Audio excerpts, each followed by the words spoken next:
नारायण नारायण। स्वागत है देवर्षि, आपका स्वागत है। आज हमें कैसे स्मरण किया?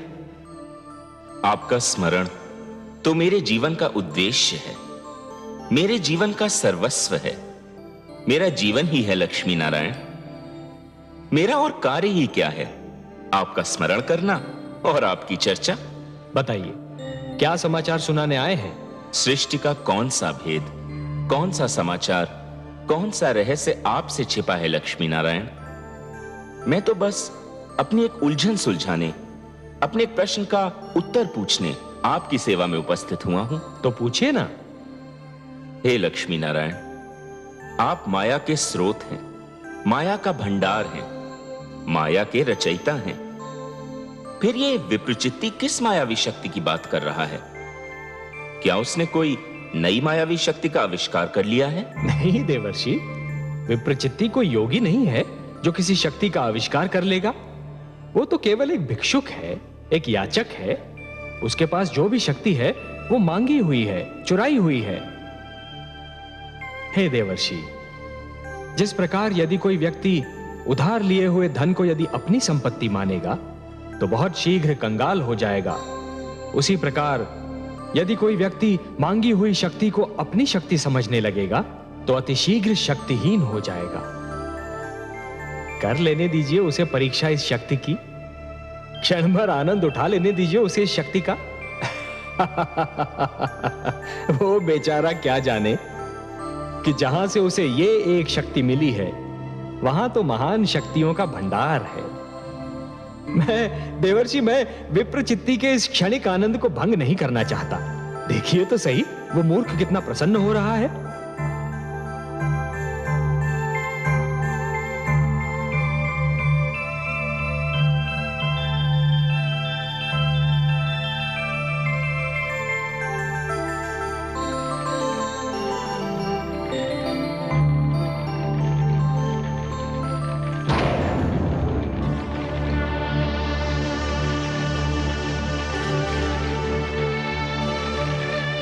बुआश्री,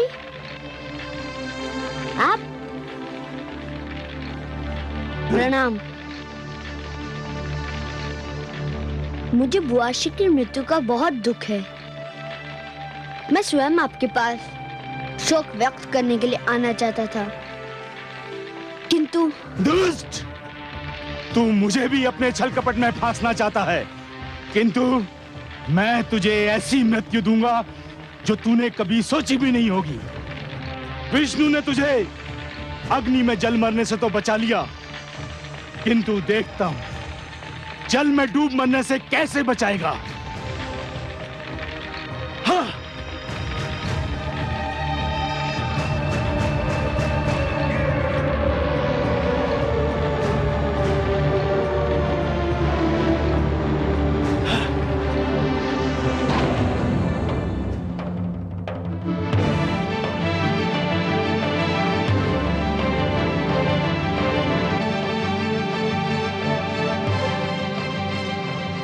दुष्ट, तेरे तो नेत्र बंद हैं। तू तो अपना दुखद अंत देख भी नहीं पाएगा।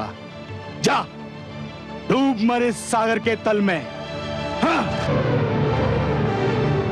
ले लिया मैंने सिंहिका के वध का प्रतिशोध। ये धूर्त अब सागर के तल से कभी ऊपर नहीं आ सकेगा। ये सागर का जल इसकी समाधि बन जाएगा।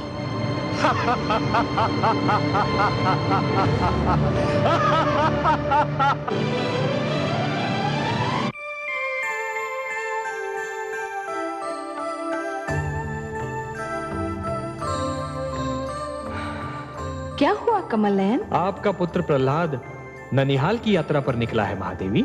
ननिहाल की यात्रा?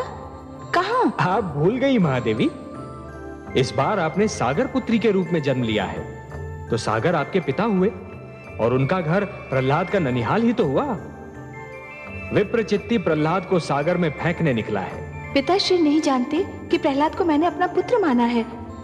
कुछ अनर्थ ना हो जाए, उसकी रक्षा कीजिए प्रभु। जैसी आपकी इच्छा।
जाने कौन है ये सुंदर बालक,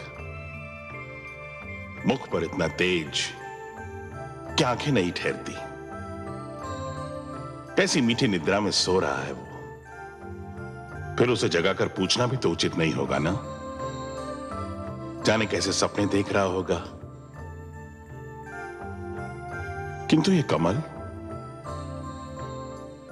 कमल हमसे कह रहा है कि निश्चित इस मनमोहक बालक का संबंध हमारे जामाता श्री हरि विष्णु और पुत्री लक्ष्मी के साथ है। कमल जो हमारे जामाता के हाथ की शोभा भी है और पुत्री लक्ष्मी का आसन भी।